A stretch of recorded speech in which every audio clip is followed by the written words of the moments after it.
네, 샬롬 인사하십니다. 샬롬. 네, 하나님 우리들에게 샬롬의 복을 주님께서 저희들의 고백을 들으신 줄 믿습니다. 스페인 격언에 돈을 잃어버린 자는 큰 것을 잃어버렸다라고 얘기하시죠. 근데 친구를 잃어버린 자는 어때요? 더 큰 것도 또 잊어버렸다. 그런데 여러분, 믿음을 잃어버린 자는 어떻다고요? 모든 것을 잃어버린 자다라는 그런 이야기가 있습니다. 예, 돈 잃어버리면 우리가 당장 많이 불편하죠. 큰일일 것까지는 않지만 또 돈도 돈나루입니다. 예를 들면 뭐 집전금을 받았는데 잃어버렸어요. 얼마나 큰일입니까? 큰일이죠. 근데 정말로 나와 가장 귀한 것을 다시는 만날 수 없게 잃어버렸다거나 아니면은 의절을 해서 다시는 안 만날 거야 하고 서로 그렇게 해서 헤어졌다거나 그러면 정말 얼마나 마음이 허전하고 또 앞이 깜깜합니까? 말은 못하지만. 근데 믿음을 잃어버렸다 하면 모든 것을 다 잃어버린 거죠. 그것은 우리가 죽는 것보다 더 큰 잃어버림일 것 같아요. 그냥 죽는 것보다도 아주 귀한 격언이다라는 생각이 들어서 제가 한번 여기다 발췌를 해봤습니다. 험한 세상을 살아가면서 잃어버린 것이 여러분들 많죠. 아무리 많은 것을 잃었다 하더라도 믿음을 잃어버린 것에는 비할 바가 없을 줄 믿습니다. 교회는 이익이나 이념 집단이 아니죠. 어떤 곳이에요? 교회는 믿음의 공동체다. 그래서 히브리서 11장은 뭐라고 그런다 그랬어요? 믿음장이다. 11장 11장이 그렇죠. 12장도 역시 아브라함은 하나님의 부르심을 받았을 때 어떻게 갔어요? 믿음으로 나아갔죠. 어디일지도 모르면서 갈 바를 알지 못하고 갔다. 예, 장소가 확인되어서 간 게 아니고요. 어디일지도 모르고 그냥 떠나라 라는 말씀으로 떠났다라고 얘기하고 있습니다.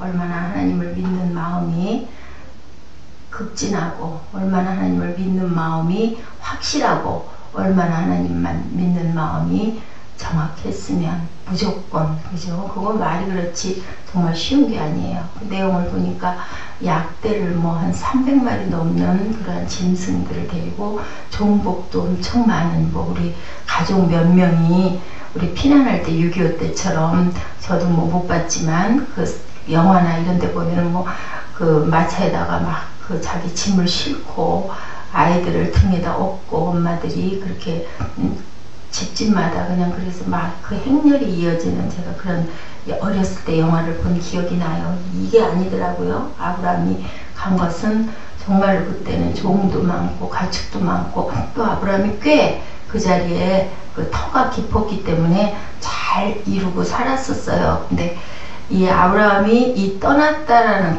그 내가 있던 그곳을 떠나라 해서 그 떠났다는 것은 뭐냐면요. 자기의 그 모든 귀한 것들을 다 비운 거예요. 비운 상태를 얘기를 하고 계세요. 성경 안에서는. 그래서 아브라함은 정말 안전한 삶, 내 터가 잘 닦여서 잘 있던 그 삶 자체를 다 버리고 어디로 갔어요? 안전한 삶을 버리고 믿음의 삶으로 방향을 바꾼 것을 얘기해요. 그죠? 이스라엘이 갔을 때 아브라함이 또 독자 이삭을 잡아 죽이려고 올려놓았다는 바위가 또 기념으로 이렇게 떡하니 있다고 합니다. 저는 아직 그걸 못 봤는데 근데 정말 그 바위 앞에 갈 때마다 나는 과연 이런 믿음을 갖고 있나 라는 생각을 하게 된다라고 그런 이야기를 제가 들은 적이 있습니다. 백세 얻은 독자를 또한 잡아서 태워드리라는 그런 신앙, 그 신앙은 또 어떤 신앙일까? 신명기 12장 30절에서 31절에 봤더니요. 하나님은 당신의 백성들에게 가나안 우상 숭배의 풍습을 쫓지 말라고 이렇게 말씀하고 계세요. 신명기 12장 30절에서 31절 한번 찾아보시기 바랍니다. 신명기 12장 30절에서 31절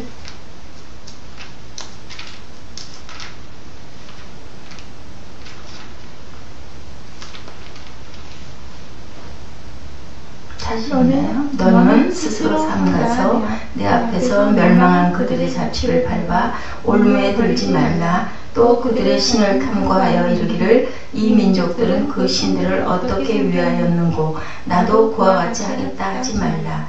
내 하나님 여호와께서 내가 그와 같이 행하지 못할 것이라.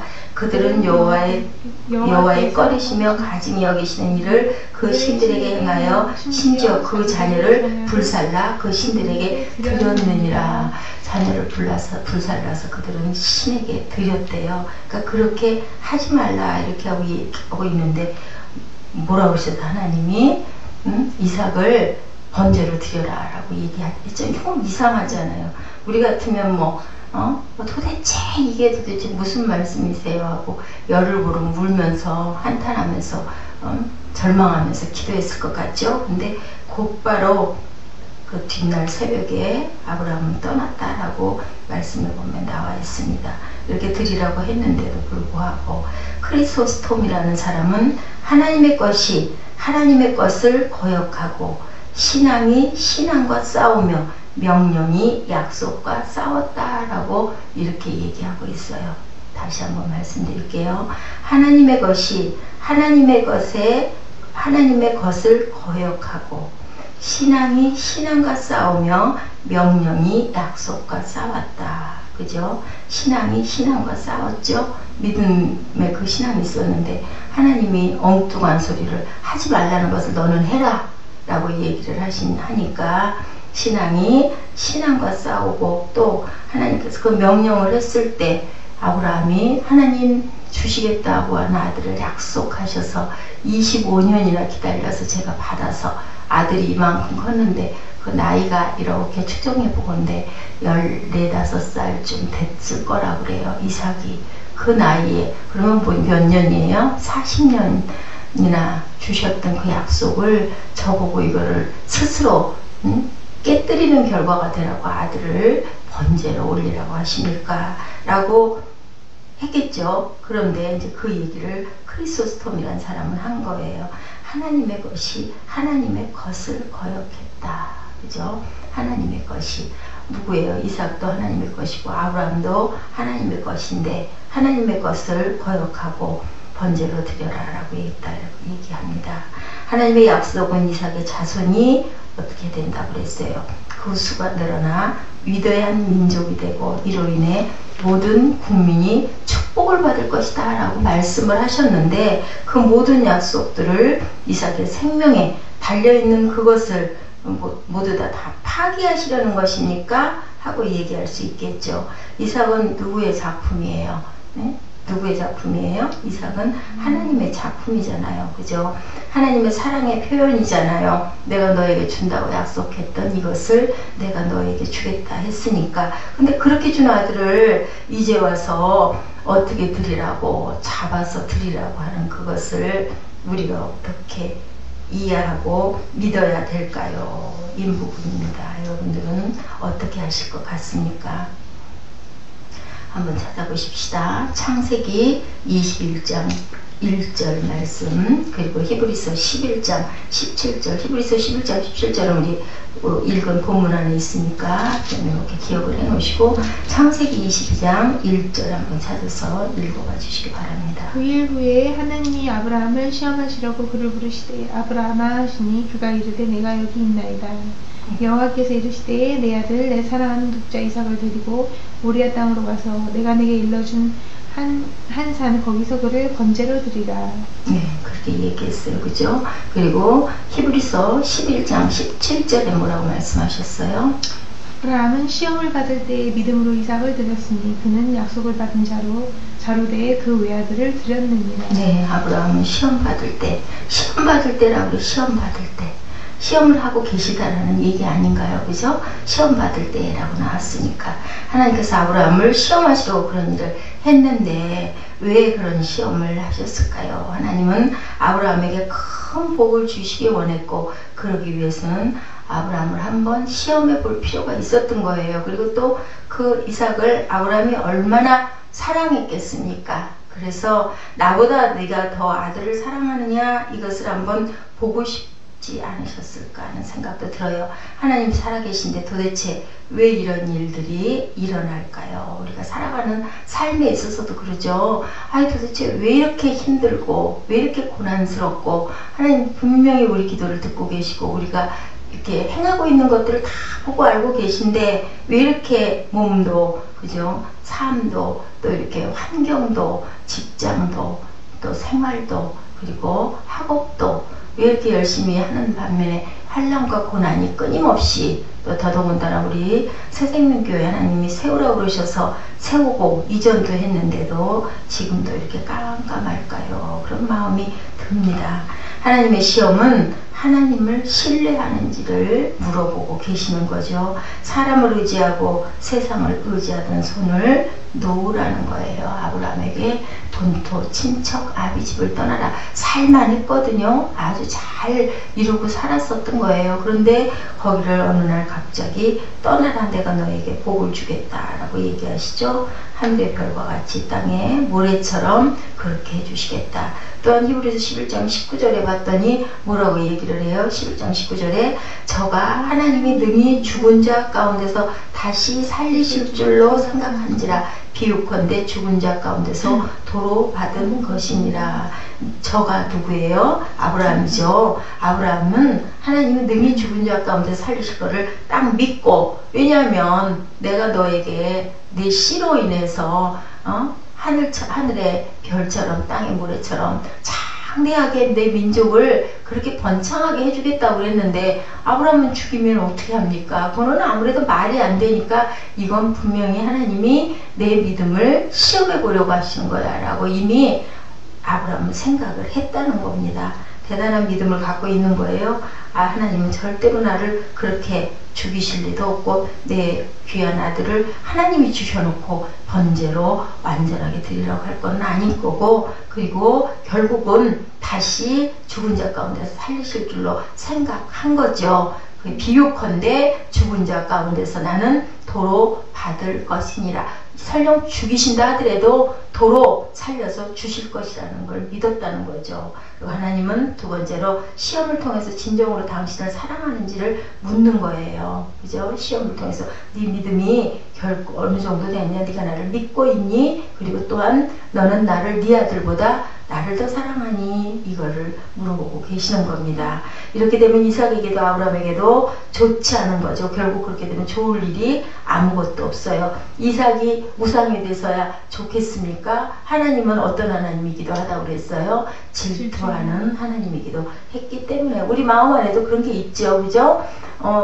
그게 나쁜 것은 아니지만 누구를 내가 굉장히 좋아했던 선생님이 됐든 아니면 내가 흠모하는 어떤 사람이 됐든, 아니면 내 남자친구는 더더군다나 더 할 것이고, 또 내 남편이 됐든, 누군가에게 막 그렇게 막 사랑과 정성을 배랑간에 쏟아줘.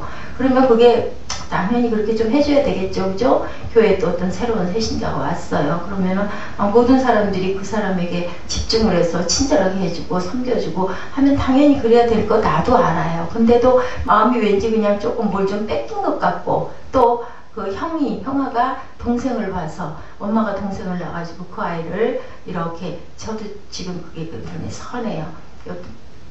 작은 애니까 깐난 애니까 안고 앉아서 젖을 먹인다든지 돌봐준다든지 그러면은 위에 있는 녀석이 그게 그렇게 마음에 안 들고 슬퍼가지고 눈물을 뚝뚝 흘리고 했던 것을 제가 기억합니다. 그것은 동생이 미워서 그런 게 아니라 내가 엄마 사랑을 뺏겨버려갖고 잃어버린 것 같은 그 마음을 하나님이 주신 마음이에요. 그죠? 왜냐하면 우리는 하나님의 형상대로 만들었기 때문에 그 모습도 하나님 안에 있기 때문에, 하나님도 역시나 네가 그렇게 이삭을 너무 사랑하는구나. 너 나 잊어버렸니? 너 나 정말 사랑하는 거 맞니? 하나님과 이삭과의 어떤 그걸 뭘 거기다 댈 일이에요. 그죠? 뭐 누가 누구만큼 사랑해? 하고 물어볼 때 뭘 그렇게 비교해? 뭐 엄마가 좋아, 아빠가 좋아, 뭐 그렇게 얘기를 하잖아요. 그러면 그걸 어떻게 비교를 해? 엄마는 엄마니까 좋고 아빠는 아빠니까 좋고, 그래도 집요하게 엄마 아빠는 웃으면서 아이한테 자꾸 물어봐요. 그죠? 그래도 누가 또 조금이라도 더 좋아. 하나님 마음 안에도 이런 마음이 조금 있었던 것 같아요. 그래서 셋째로 하나님의 시험의 특징은 당신을 경외하는지, 또 이제 사랑하니, 그 다음에 경외하니, 경외한다라는 건 뭐예요? 두려워할 만큼 존중하고 존경하고 가장 첫째로 치는가, 이거를 보는 거죠. 그래서 창세기 22장 10절에 봤더니 아브라함이 그 아들 이삭을 잡아서 칼로 잡으려 할 때 하나님께서 제지시키면서 내가 이제야 내가 하나님을 경외하는 줄을 아노라 라고 말씀하고 계세요. 그죠? 창세기 22장 12절에 그렇게 말씀하시죠. 내가 이제야 내가 하나님을 경외하는 줄 내가 이제 알겠다. 여러분, 하나님을 경외하십니까? 아멘. 하나님을 경외하시죠. 예, 하나님의 시험인 줄은 알지만, 그런데 이런 일이 만약에 내게 닥쳤어요. 그러면 과연 얼마만큼이나 내 감정이나 내 상식이나 내 이론이나 내 머리나 내 계산을 하지 않고 무조건 하나님을 아멘 하고 따르실 수 있겠느냐는 거죠. 그렇게 너 해라. 그건 또 친처 아비 집을 떠나라. 글쎄요, 이한나에게도 잊을 수가 없어요. 작년 3월 1일날 내가 아브라함의 이 말씀이었어요. 이걸 주시면서 내가 본토 친척 아비집을 떠나라 라는 그 말씀을 제가 어떻게 받았을까. 그때는 정말 어디로 멀리 나 혼자 후루리 떠나야 된다라고 생각을 하고 정말로 생각을 했었는데, 결국은 하나님께서는 그 있던 자리에서 옮기라고, 결과가 지금 그렇죠. 옮겨져서 하나님의 나라를 이곳에 세운 줄 믿습니다. 이렇게 아브라함처럼 어딘지도 모르고 갈 바도 모르고 무조건 지갑 들고 떠나지를 못했어요. 그걸 보더라도 저는 아브라함보다 훨씬 못한 그런 믿음에 어떻게 할까, 이것을 할 수 있는 만큼만 한 거예요. 근데 아브라함은 할 수 없는 것도 무조건, 아들도 무조건, 떠나는 것도 무조건, 그런 믿음이 있었을 때 하나님도 역시나 기적 같은 그런 믿음을 그걸 보시고 그만한 분량의 축복을 해주신 줄 믿습니다. 이렇게 내 상식과 감정을 뛰어넘어야 하는 것이 바로 무조건적인 믿음이고, 그렇게 했을 때 하나님도 역시나 무조건적인 한량없는 사랑으로 우리에게 갚아주시죠. 내 감정이 하나님께 순종을 해야 되는 거죠. 믿음이 감정을 뛰어넘어야 되는 겁니다. 그래서 우리가 지혜가 많은 사람이거나 세상적으로 어떤 그 기반이 많은 사람이거나 가진 게 많은 사람이거나 지식이 많은 사람이거나 이런 사람들이 예수를 믿기가 어렵죠. 그리고 세상에서 많은 경험이 있고 또한 많은 연륜이 있고 많은 사회생활을 한 사람 역시도 그냥 무조건 하나님 믿으세요 하면은 그 부분이 굉장히 힘이 들고 오래 걸린다고 그래요. 무조건 하나님의 강권적으로 다 믿게 어떤 그 성령의 그 역사가 있는 경우가 특별한 경우에 있기는 있지만, 이어령 교수 같은 분 어땠어요? 딸 이민아 그 목사님이 그렇게 어린 날부터 아버지에게 편지도 많이 쓰고 하나님 말씀도 그렇게 많이 들려주고 그랬는데도 불구하고 결국은 어떻게 됐어요? 딸이, 그죠? 눈이 고쳐지고 그런 사건을 통해서 이어령 교수가 이제는 내가 신을 믿겠나이다 라고 시를 쓰고, 지금은 많은 그 저서를 통해서 그분에게 주신 달란트가 그런 거 아닌가요? 그리고 사회적으로도 명망을 엄청나게 쌓았기 때문에 그분이 변화된 그 늦은 나이에 70세였었다고 그랬던 것 같아요. 그 늦은 나이에 하나님 이제 믿겠습니다. 그 성전에 무릎을 꿇고 세례를 또 일본까지 가서 받으면서 또 굉장히 그걸로 인해서 많은 화제가 됐죠. 그 세례를 돌아가셨던 그 누구세요? 또 이름이 또 벼랑말이 생각이 안 나네요. 어디에요? 교회 이름 생각이 안 나네요. 강남에 있는 그 큰 교회. 아이고, 생각이 안 나요. 어쨌든 나중에 생각이 나겠죠. 그 유명하신 분이 벼랑말이 생각이 안 나네요. 어쨌든 그렇게 세례를 받아서 아주 많은 기자들이 쫓아가가지고 이렇게 사진을 찍고, 그리고 도대체 그 나이에 왜 이제서야 하나님을 믿습니까? 라는 그런 질문들을 많이 했어요. 이제 자기 딸을 통해서 자기 딸이 그렇게 기적적으로 눈을 뜨는 그런 역사가 있으니까 하나님 거기다 걸고 기도했어요. 눈을 고쳐주시면, 내 딸의 눈을 고쳐주시면 내가 당신을 믿겠습니다 라고 그렇게 이야기를 했습니다. 지금도 생각이 안 나네요. 내 감정이 하나님께 순종해야 하는 거죠. 믿음의 감정, 믿음이 감정을 그렇게 뛰어넘어야 됩니다. 저는 오늘 말씀을 여러분들에게 설명하는 것이 아니고요. 저는 참 이 말씀의 그 구절을 누군가가 말씀하신 걸 보고 너무 깜짝 놀랐어요. 제가 설교를 여러분들에게 설명하고 있나, 저는 그 생각을 해봅니다. 선포를 해야 되는데, 하나님의 말씀으로 선포를 해야 되는데, 바울 전도사님이 늘 그래서 나한테 그런 얘기를 하나, 너무 마음이 여리고 약해가지고 하나님 말씀으로 무조건 선포하세요. 왜 그걸 사정을 두시고 왜 그걸 그 사람 입장을 먼저 생각을 하셔가지고 항상 변호를 하십니까? 이런 얘기를 많이 했는데, 저는 그 말의 뜻이 그 말인지 아닌지 그게 중요한 게 아니고요. 내가 하나님의 말씀을 너무 열심히 설명하고 서 있는 건 아닌가 하는 생각이 들었어요. 네, 선포를 해야 되는데, 그죠? 내가 감정이나 이성에 호소하는 것이 아닌가, 믿음의 가슴에 명령을 해야 되는데, 여기 서 있으니까 하나님의 대언자니까 항상 명령을 강하게 해서 선포를 해서 가슴에 꽂히게 해줘야 되는데, 그런데 내가 항상 설명하고 있는 건 아닌가, 사정하고 있는 건 아닌가 라는 생각이 들었습니다. 그런 부분이 내가 너무 많이 부족하고 약하구나. 네. 이렇게 누군가에게 써놓은 글을 내가 보면서 그런 생각을 했어요. 근데 참 또 어떤 분의 그런 이야기가 있더라고요. 꿈에 봤더니 잘 나오다 또 안 나오죠. 약을 갈았는데도 문제가 있는 것 같습니다.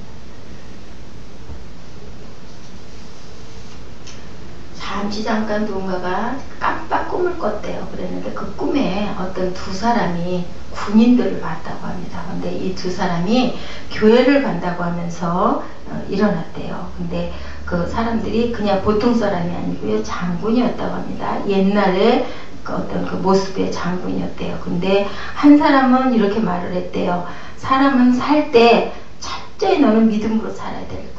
그냥 살면 안 돼. 믿음을 갖고 살아야 돼. 라고 얘기를 했고요. 한 사람의 군인은 이렇게 얘기를 했대요. 군인은 군인의 방법으로 살아야 돼. 한 사람은 뭐라고 그랬대요?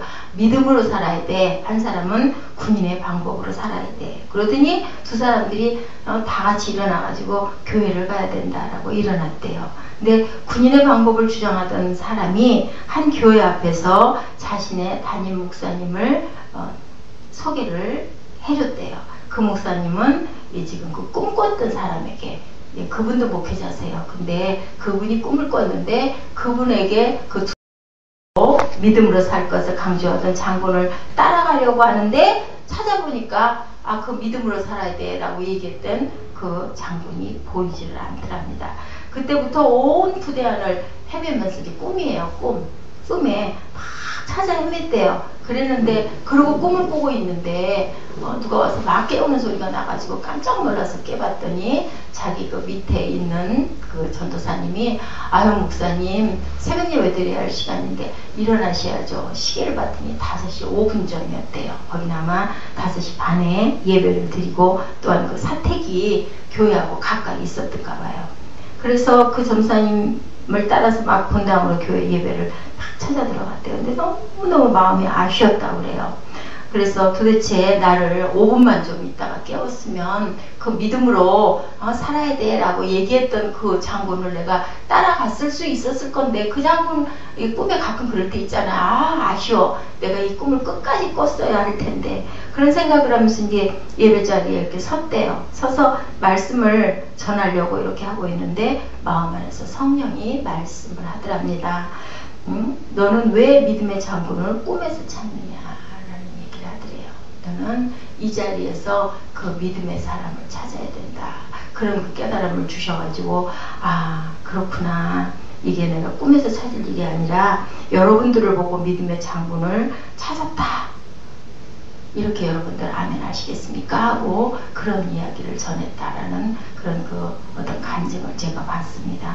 믿음은 무엇인가요? 믿음은 우리의 전적인 신뢰이죠. 그리고 온전한 내 위임으로 내 인생을 누구에게 맡기는 거예요? 믿음의 하나님께 온전하신 하나님께 나를 맡겨버리는 게 바로 그게 믿음인 거예요. 믿음을 어디 다른 데서 찾으려고 하는 게 아니라 믿음을 이 자리에서, 어디요? 우리가 예배하는 이 자리에서 찾아야 할 줄로 믿습니다. 그래서 그 목사님은 그것을, 그 귀한 것을 깨달았다라고 얘기를 하더래요. 그분이, 저도 설교 준비할 때 어떤 말씀 한 구절이 떠오르는데 그 부분에 대한 것을 찾고 막 하다가 보면 시간이 그냥 새벽이 될 때가 있어요. 그냥 아직 그 부분을 그냥 완전하게 확실하게 알 때까지, 그것보다는 그 믿음의 어떤 증거나 말씀들을 정말로 묵상하면서 기도 속에서 찾아야 되는데, 저도 그런 뭐라고 해야 되나요? 이론적인 어떤 부분들의 것들을 줄기를 막 찾아가는 그런 버릇이 있거든요. 그래서 저는 이 말씀이 굉장히 마음에 깊이 와서 닿았습니다. 믿음은 어떤 거라고요? 전적인 신뢰예요. 신뢰. 뭐 어떤 것의 신뢰? 말씀에 대한 신뢰죠. 말씀이 곧 하나님인 줄로 믿습니다. 그리고 또한 중요한 것은 주님이 기뻐하시는 믿음이 있어야 된다는 거죠. 일반적인 믿음이나 지식적으로 동의하는 믿음이 아니라 구원에 이르는 믿음, 그것이 가장 큰 믿음인 줄로 믿습니다. 하나님은 믿음의 사람들을 찾아서 쓰셨죠. 그들의 믿음을 보시고 은혜를 주시고 역사를 하셨어요. 12제자에게 어땠어요? 예수님께서는 제자를 택하시고 병든 자를 치유하시고 기적과 이적을 베푸실 때 보이신 것이 바로 믿음이었었죠. 근데 그것을 봤을 때는 제자들이 막 주님을 따라다녔어요. 근데 장례를 치르고 나서 어떻게 됐어요? 다 뿔뿔이 헤어져요. 여러분, 결국 뭐예요? 믿음은 예수님의 그 행위만 보고 믿은 거예요. 예수님의 그 삶이나 예수님의 그 진리의 그런 말씀들을 믿은 게 아니고요. 이적과 기적들만 믿은 거죠. 그렇기 때문에 예수님이 돌아가시고 내가 사흘 만에 살아날 것이야 라는 말씀을 믿은 사람이 아무도 없었다는 겁니다. 그리고 나중에 부활해서 오시니까, 그리고 성령을 부어주시니까 그때서야 어떻게 됐어요? 변화를 받는 거예요. 그래서 우리는 하나님의 말씀을 정말로 가슴으로 받아야 된다. 머리나 지식으로 그럴듯해, 타당해, 이해로 받아들이면 안 된다는 거죠. 하나님의 말씀은 무조건 어떻다고 1.1핵도 변함이 없다고 무조건 믿으셔야 할 줄로 믿습니다. 근데 많은 목사님들이 그런 얘기 하세요. 무조건 믿으라고 하지 마세요. 어찌어찌해서 이러이러하다라고 그러다가 자꾸 설명이 되는 거예요. 그런 것처럼 무조건 강단에서는 하나님의 말씀을 강하게 선포해야 될 필요가 있겠구나라는 것을 저는 깨달았어요. 믿음으로 하나님의 자녀가 되라. 요한복음 1장 10절에 보니까 뭐라고 말씀하고 계세요? 영접하는 자 곧 그 이름을 믿는 자에게는 하나님의 자녀가 되는 권세를 주셨다라고 얘기합니다.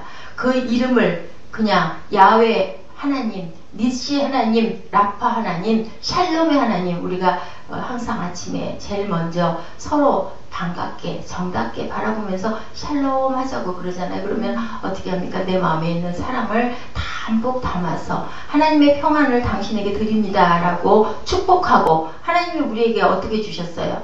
돈 받고 주신 거 아니잖아요. 값없이 주셨으니까 우리도 값없이 드려야 되는데, 혹시 여러분들은 상대방에게 인사할 때 그냥 의례적으로 그냥 입술로 인사하시는 않는지, 우리 마음에 사랑과 애정과 정성을 담아서 따뜻하게 눈을 바라보고 인사하는 저와 여러분 되시기 바랍니다. 그랬을 때 그 복을, 결국은 내가 나눠주는 복을 하나님은 30배, 60배, 100배로 주신다고 말씀하시죠. 그것이 바로 어떤 밭이에요? 때로는 가시떨기, 때로는 어떤 땅, 돌밭, 그죠? 그런데 옥토에 떨어진 씨앗은 100배의 축복을 맺는다라는 이야기를 말씀하고 계세요. 그러면 우리는 어떻게 해야 될까요? 진정과 신령으로 사랑하고, 진정과 신령으로 섬기고, 그죠? 진정과 신령으로 내 입술로 고백할 때 그렇게 되게 해 주시옵소서. 우리는 참 부족해서 어려워서 감정이 있어서 내가 좋아하는 사람에게는 정말로 그런 마음이 일어날 만큼 하지만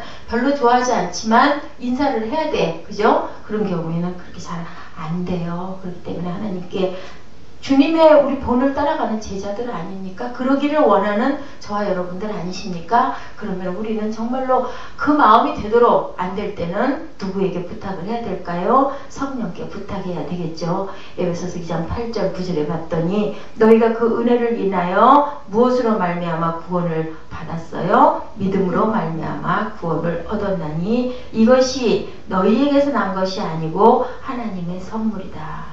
행위에서 난 것이 아니 이는 누구든지 자랑치 못하게 함이라. 그리고 또한 본문의 믿음은 부르심에 대한 반응이다 라고 어디에 말씀하고 계세요? 8절에 보았더니 믿음으로 아브라함은 부르심을 받았을 때 순종했다. 믿음으로 순종했다라고 얘기를 하죠. 장래 기업으로 받을 땅에 나아간 거예요. 왜요? 가라고 했으면 분명히 그 땅은 내가 기업으로 받을 땅이야 라는 것을 어떻게 한 거예요? 믿었다라는 이야기를 하고 있습니다. 그냥 은혜로 부르셨고 우리에게 그냥 은혜로 너 그냥 이렇게 해서 갈래 안 갈래가 아니고요. 하나님께서는 우리에게 항상 말씀하실 때 내가 믿으면 그 힘이 너에게 전해진다라고 명령하고 계시죠. 그 부분을 네가 받든지 말든지 하나님께서는 우리에게 자의적인 선택의 권리를 주셨지만 믿음의 자녀들은 그죠? 또한 믿음의 분량대로 우리는 무조건 하나님의 음성, 주님의 음성 우리 알지 않습니까? 그럴 때는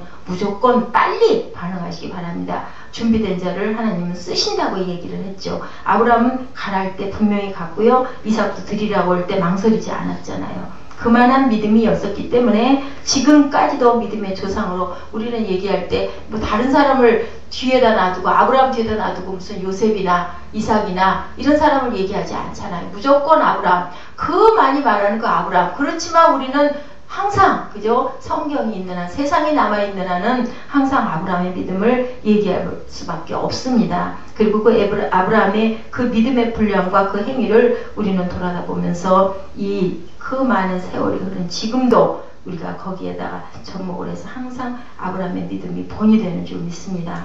그냥 값없이 주시는 그 은혜로 우리에게 주신 하나님의 그 사랑과 하나님의 그 축복을 항상 가득가득 받으시는 저와 여러분 되시기 바랍니다.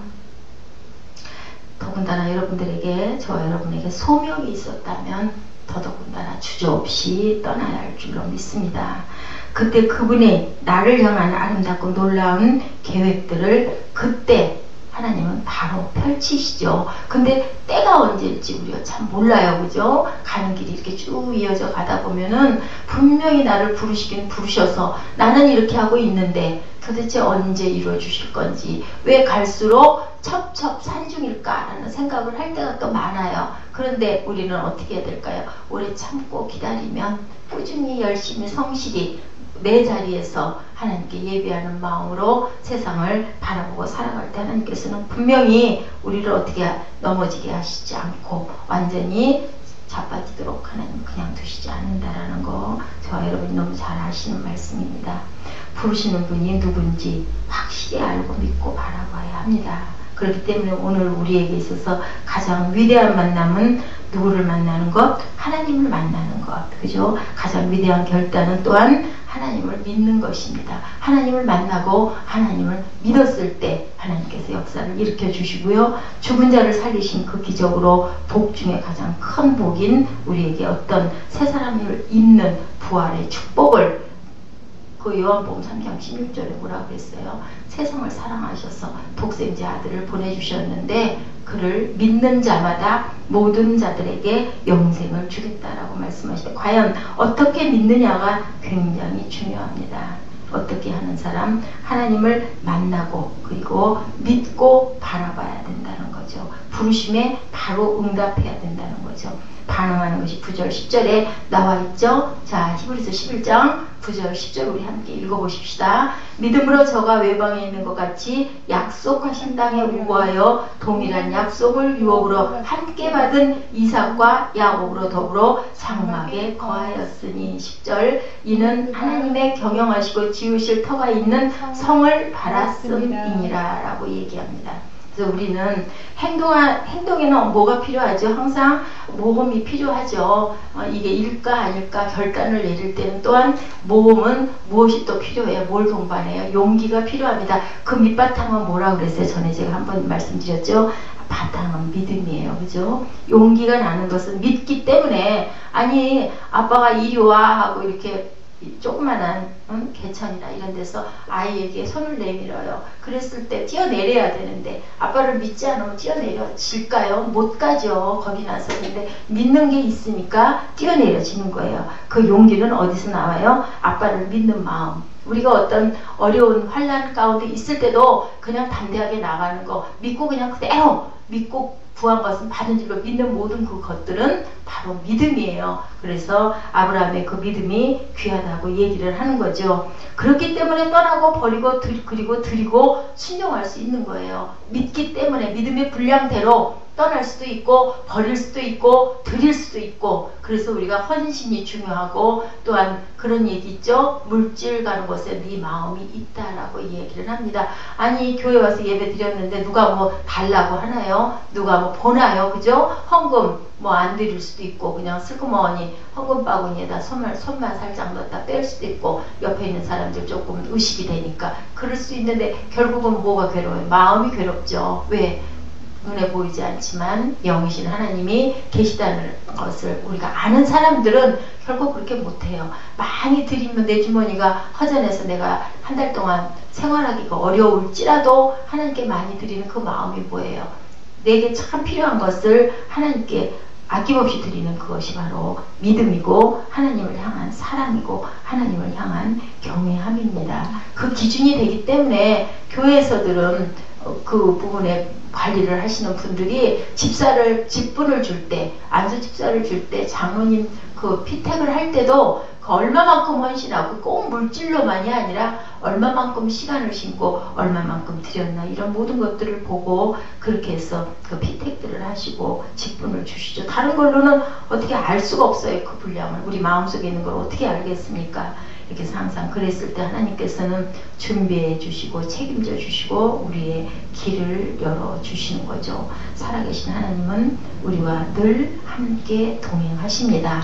부르심의 믿음으로 반응하시고 말씀을 따라 살아가시는 저와 여러분 되시기 바랍니다. 사탄의 목소리 알죠? 죽이고 멸망시키려고 하고 깨뜨리려고 하고 그저 무너지게 하는 모든 것들은, 나쁜 것들은 누군가 미운 감정 역시도 사단이에요. 그런 것들을 쫓아내고 내가 안 될 때 하나님께 구하시기 바랍니다. 그래서 마음을 비워내야죠. 순간순간 들어오죠. 그죠? 금방 은혜 받고 돌아서면서 어때요? 가장 가까운 사람에게 시험에 들기도 합니다.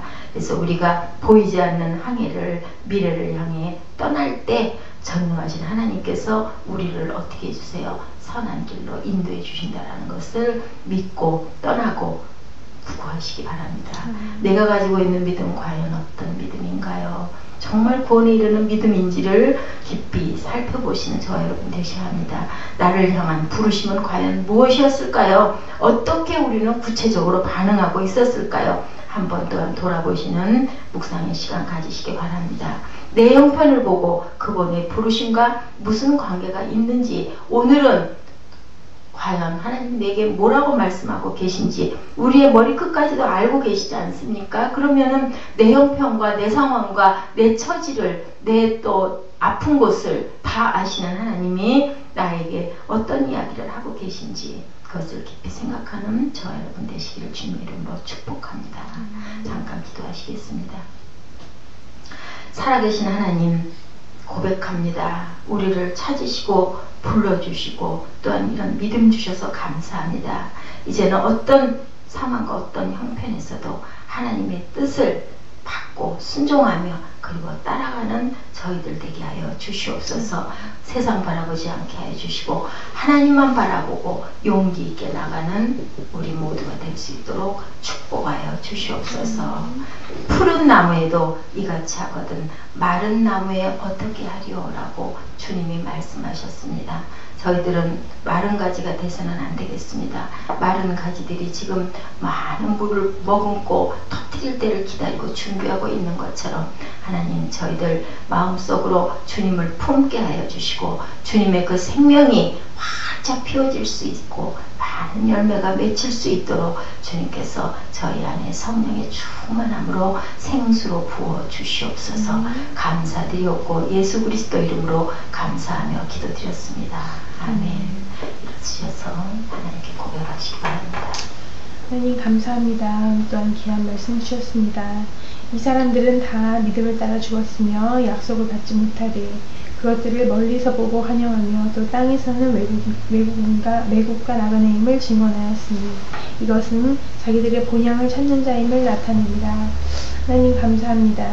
주님께서 주시는 그 귀한 말씀과 또한 주님께서 보여주시는 많은 것들을 믿음으로 저희들 담대하게 믿고 나아갈 수 있도록 하여 주시고, 믿음은 보이지 않는 것들의 실상이요 보이지 아니하는 것의 증거라 말씀하셨으니 주님, 저희들 주님께서 주시는 그 마음과 또한 약속을 바라보고 담대히 나아갈 수 있도록 하여 주시옵소서. 세상의 환경과 또한 풍파로 인해서 주님 믿음 잃어버리지 않도록 하여 주시고, 저희들 주님을 믿고 굳건히 나아갈 때 주님 그 길 열어주시고 또한 저희와 함께 동행하여 주심을 믿습니다. 아멘. 주님 머리로가 아닌 마음으로 항상 주님을 만나고 또한 주님과 동행할 수 있는 새생명 세빛교회 성도들 될 수 있도록 주님 함께 하여 주시옵소서. 아멘. 모든 것을 예수 그리스도 이름으로 감사히 기도드렸습니다. 아멘. 아멘. 하늘에 계신 우리 아버지여, 이름이 거룩히 여김을 받으시오며 나라의 임하옵시며 뜻이 하늘에서 이룬 것 같이 땅에서도 이루어지이다. 오늘 우리에게 일용할 양식을 주옵시고 우리가 우리에게 죄 진 자를 사하여 준 것 같이 우리의 죄를 사하여 주옵시고 우리를 시험에 들게 하지 마옵시며 다만 악에서 구하옵소서. 나라와 권세와 영광이 아버지께 영원히 있사옵나이다. 아멘. 하나님 감사합니다.